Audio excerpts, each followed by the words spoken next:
I'm here to teach you about the parts of flower. Yeah. As you know, flowering plants have flower as a body part. For example, yes, what about the other? እዚህ ጋር ሳልኩት ያለው ውስጥ ላይ ያሉት ምስላቸው ፔዱንክል ይባላል። እዚህ ጋር ነው ሲባል አሁን ምንድነው ፓርትስ ኦፍ ፍላወር ላይ ማለት ነው ብዙ ፓርቶች አሉ፣ ግን አራት ናቸው። ዜር አር ፎር ሜን ፓርትስ ኢን ኤ ፍላወር። አንድ አበባ ዋና ዋና ክፍሎች ስንት ሊኖሩ ይችላሉ? አራት። እነሱን ነው አሁን ፈልገው ምን ምን ናቸው? እስኪ ከእናንተ ጠይቃችሁ። የመጀመሪያው ምንድነው? ካርፔት። ካርፔት ሌላ ስሙ ይባላል ሊስት። እሺ ሁለተኛ ዳውት ስታም ስታምን በተወሰነ ሲባል። እሺ ሌላኛው እናንተ ነገር ብሩክቲ ቤታ። ሌሎች ፓርቶች አሉ፣ ግን ዋና ዋና ሜን ፓርትስ ኦፍ ፍላወር የምንላቸው this one, carpel, stamen, sepal, and petal. These two parts are known as reproductive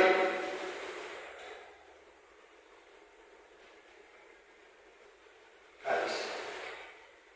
አበባ ላይ የመራቢያ አካል እንደመሆኑ መጠን ወንዴና ሴት ጽጌ ላይ ነው እንቁላልና እንቁላል ካርፔት ላይ ስታምን ላይ ደግሞ የወንድ ዘር የሚመረተው ነው። ለዛ ሪፕሮዳክቲቭ ፓርትስ እንላቸዋለን ሁለቱ። ሌሎቹ ደግሞ ሰፖርቲቭ ናቸው ማለት ነው።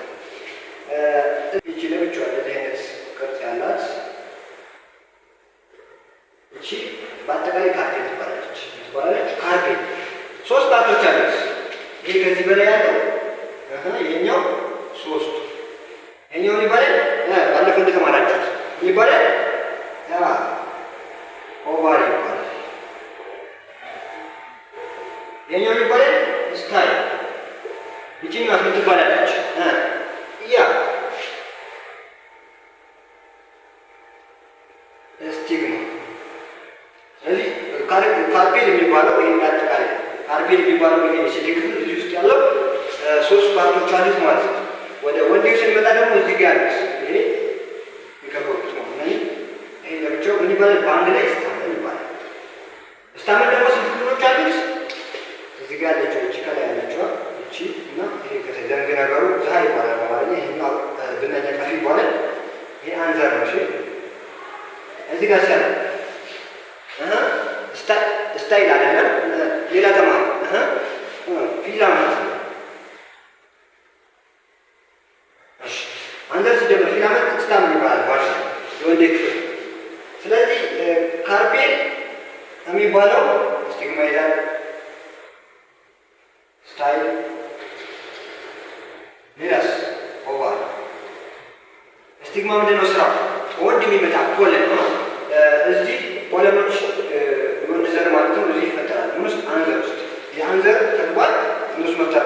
ከዛ ከአንዘር የሚመጡ ፖለኖች የሚቀበለው ስቲግማ የሚባለው ነው። እዚህ ላይ ያሉት እነኚህ ይመጡና በተለያየ ኤጀንት ኮሚኒቲ ኤጀንቶች የሆኑ እዚህ ላይ ስለሚያልፉ ሪሲቭ ያደርጋል። ምንድነው ሪሲቭ ያደርጋል? ሪሲቭ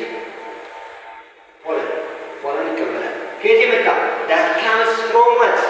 አንዘር።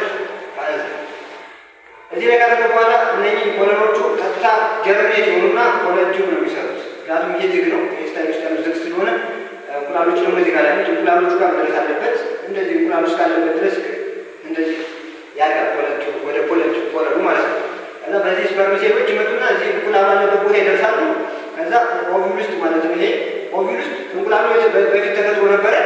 ከዛ አሁን ደግሞ ምን መጣ? ስፐርም ሴል መጣ። ከዛ ስፐርም ሴል ከኤግ ሴል ጋር ፊውዝ ሲሆን ሚክስ ሲሆን የሚፈጠረው ነገር ምንድን ነው? ባለፈው እንደመለልኳችሁ ዛይጎት ዛይጎቱ ቀስ በቀስ ወደ ኢምብሪዮ ነው የሚቀየረው። ከዛ ዛይጎቱ የተፈጠረው ውስጥ ነው እዚሁ ኦቪል ውስጥ ነው። ከዛ ዛይጎቱ ሲፈጠር ያለው ፕሮሰስ እዚህ ጋር ምንድን ነው የሚባለው? ፈርቲላይዜሽን። ኤግዛክት ፈርቲላይዜሽን። በፈርቲላይዜሽን ጊዜ ዛይጎት ይፈጠራል። ከዛ ፈርቲላይዜሽኑ ካበቃ በኋላ ከተጠናቀቀ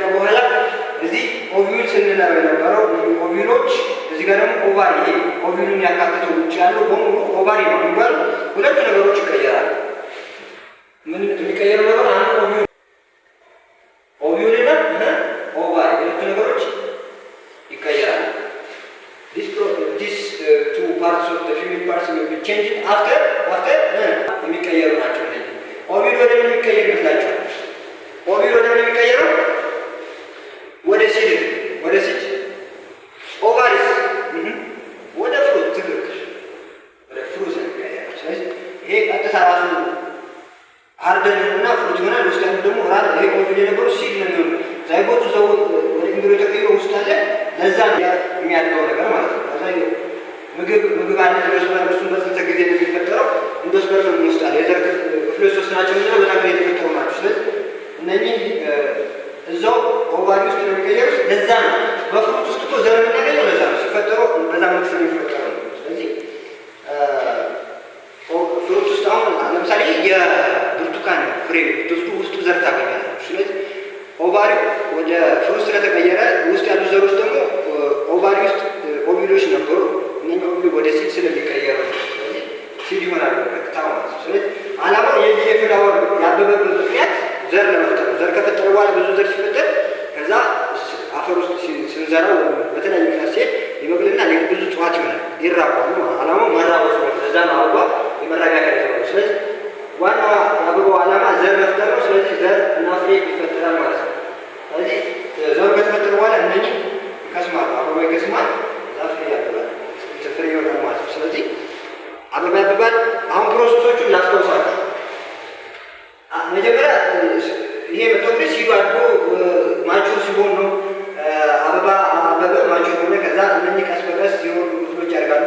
ከዛ ካደጉ በኋላ ፖለኖች መፍጠር ይጀምራሉ። ፖለኖቹ ወደ የሴቷም ተፈጥሯል። ከዛ ፖለኖቹ ወደ ሴቷ የሚሸጋገሩበት ፕሮሰስ ፖሊኔሽን ይባላል። ከፖሊኔሽን እዚህ ጋር ፖለኖቹ እዚህ ጋር ካረፉ በኋላ እስከዚህ ድረስ ፖለንቲቮቹ የሚያድጉበት ፖለንቲቭ ፎርሜሽን ነው። ከዛ ዛይጎት የሚፈጠርበት ፕሮሰስ እናለ ፈርቲላይዜሽን አለ። ከዛ ፈርቲላይዜሽን ከተጠናቀቀ በኋላ